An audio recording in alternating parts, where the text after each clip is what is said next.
નમસ્કાર મિત્રો, આજના નવા એક વિડીયોમાં તમારું હાર્દિક સ્વાગત છે। આજે આપણે જાણવાના છીએ આજના સાંજના પેન્શન સમાચાર। પેન્શનરોમાં પેન્શન વધારો અને અન્ય માંગણીઓને લઈને આજની મોટી અપડેટ, એટલે કે પેન્શનરો માટે આવી મોટી એક જાહેરાત। તો મારા મિત્રો, રાહ જોયા વગર આપણે વિડીયોનો શરૂ કરીએ છીએ।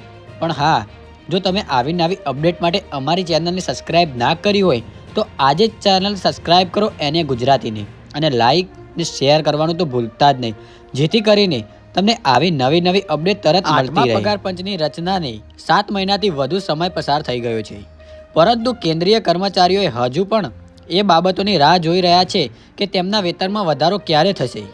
8મા પગાર પંચની રચનાને 7 મહિનાથી વધુ સમય પસાર થઈ ગયો છે, પરંતુ કેન્દ્રીય કર્મચારીઓએ હજુ પણ એ બાબતની રાહ જોઈ રહ્યા છે કે તેમના વેતનમાં વધારો ક્યારે થશે અને પગાર વધારાની રકમ તેમના બેંક ખાતામાં ક્યારે જમા થશે કે જમા થવાની ચાલુ ક્યારે થશે। જણાવી દઈએ કે અત્યાર સુધી કેન્દ્ર સરકાર દ્વારા ન તો વેતન વધારામાં મહત્વની ભૂમિકા ભજવનારા ફિટમેન્ટ ફેક્ટર અંગે કોઈ જાહેરાત કરવામાં આવી છે અને ન તો નવા વેતન માળખા અંગે સ્પષ્ટતા કરવામાં આવી છે। જો કે સરકારે કે સંકેત દ્વારા જરૂર આપ્યો છે કે 8મા પગાર પંચમાં પોતાના ભલામણો ક્યારે રજૂ કરી શકે છે। સરકારે 3 સપ્ટેમ્બર 2025ના રોજ 8મા વેતન પંચની રચના કરી હતી।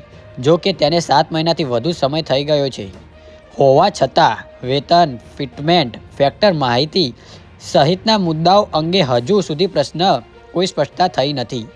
રાજ્યસભામાં પૂછાયેલા એક પ્રશ્નનો જવાબમાં પણ નાણાં મંત્રાલયે જણાવ્યું હતું કે પંચે તેની રચનાની તારીખ 18 મહિનાની અંદર પોતાની રિપોર્ટ રજૂ કરવાની રહેશે। તેનો અર્થ થયો કે 8મું પગાર પંચ મે 2027ની આસપાસ તેમની ભલામણો કરી શકે છે। મહત્વનો મુદ્દો, કર્મચારીઓને વેતન વધારો ક્યારે મળશે? કેન્દ્ર સરકારના કર્મચારીઓએ વેતન વધારાની અપેક્ષા ક્યારે રાખવી જોઈએ ને તેના પ્રશ્નના જવાબમાં નાણાં મંત્રાલયે ફરી સ્પષ્ટ કર્યું છે કે 8મા પગાર પંચ તેની રચનાના 18 મહિનાની અંદર પોતાની ભલામણો રજૂ કરશે। જો કે કર્મચારીઓએ એવું જણાવવું જરૂરી છે કે રિપોર્ટ રજૂ થયા બાદ વેતન વધારો આપમેળે અમલમાં આવશે નહીં। પંચની ભલામણો બાદ કેન્દ્ર સરકાર તેની સમીક્ષા કરશે અને ત્યારબાદ નક્કી કરશે કે તેની સંપૂર્ણ સ્વીકારી કે તેમાં ફેરફાર થયેલ મંજૂરી આપવી। એટલે કે સરકારની મંજૂરી બાદ જ સુધારેલ વેતનમાં અમલ આવશે। મિત્રો, તમને ફરીથી જણાવી દઉં કે આપણી ચેનલને આજે જ સબસ્ક્રાઇબ કરો, કેમ કે આવી તમને નવી અપડેટ્સની નોટિફિકેશન અને અપડેટ્સ મળતી રહે। તો મિત્રો, આપણી એને ગુજરાતી ચેનલને આજે જ સબસ્ક્રાઇબ કરો, લાઈક કરો અને શેર કરો। ફરી આગળ વધીએ। સરકારે કહ્યું 8મું પગાર પંચ તંત્ર સ્વતંત્ર છે। નાણાં મંત્રાલયે સ્પષ્ટ કર્યું છે કે 8મું પગાર પંચ પોતાની કાર્યપ્રવૃત્તિ સ્વતંત્ર રીતે નાણાં નક્કી કરવાની મંજૂરી આપવામાં આવી રહી છે।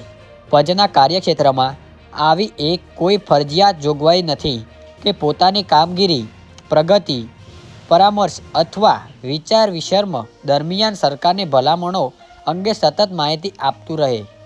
એટલે કે સરકારે જણાવ્યું છે કે પંચની બેઠકો અથવા અત્યાર સુધીની કર્મચારી સંગઠનોને સાથે થયેલી ચર્ચાઓ અંગે તેની પાસે કોઈ વિગત ઉપલબ્ધ નથી।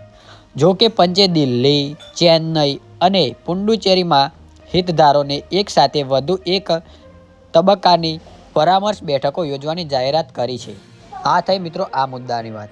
હવે આપણે છેલ્લા મુદ્દા પર જઈશું, જે મુદ્દો છે કર્મચારીઓને વેતન વધારો ક્યારે મળશે। આ મુદ્દો ભાઈ જોરદાર તમારા માટે મોસ્ટ ઇમ્પોર્ટન્ટ છે। તો વાત કરીએ કેન્દ્ર સરકારના કર્મચારીઓને વેતન વધારાની અપેક્ષા ક્યારે રાખવી જોઈએ। આ પ્રશ્નનો જવાબ આપણા નાણાં મંત્રાલયે ફરી સ્પષ્ટ કર્યું છે કે 8મા પગાર પંચની તેની રચનાના 18 મહિનાની અંદર પોતાની ભલામણો રજૂ કરશે। જો કે કર્મચારીઓએ એ જણાવવું જરૂરી છે કે રિપોર્ટ રજૂ થયા બાદ વેતન વધારો આપમેળે અમલમાં ક્યારે આવશે નહીં। પંચની ભલામણો બાદ કેન્દ્ર સરકાર તેની સમીક્ષા કરશે અને ત્યારબાદ નક્કી કરશે કે તેને સંપૂર્ણ સ્વીકારી કે તેમાં ફેરફાર સાથે મંજૂરી આપવી। એટલે કે સરકારની મંજૂરી દ્વારા બાદ જ સુધારેલ વેતન અમલમાં આવશે। તો મિત્રો, આ હતો આપણો આજનો વિડીયો અને આ હતી આપણી આજની માહિતી। તો મિત્રો, તમને વિડીયો કેવો લાગ્યો? જો મિત્રો વિડીયો સારો લાગ્યો હોય તો આજે જ અમારા વિડીયોને ચેનલને સબસ્ક્રાઈબ કરો, લાઈક કરો અને શેર કરો, જેથી કરીને તમને આવનારી અપડેટો તમને મળતી રહે. આપણી ચેનલનું નામ છે એને ગુજરાતી, અને તમારા સગા સંબંધીને પણ આ ચેનલ મોકલો, આ વિડીયો મોકલો, જેથી કરીને એમને પણ તમામ અપડેટ મળતી રહે, આવી જાણકારી મળતી રહે. તો મારા વાલા મિત્રો, આપણે હવે વિડીયોને અંત જાહેર કરીએ છીએ, એટલે આપણે વિડીયોને પૂરો જાહેર કરીએ છીએ. તમે વિડીયો છેલ્લે સુધી જોયો એના માટે તમારો ખૂબ ખૂબ આભાર. તો જય માતાજી મિત્રો, થેન્ક્સ ફોર વોચિંગ.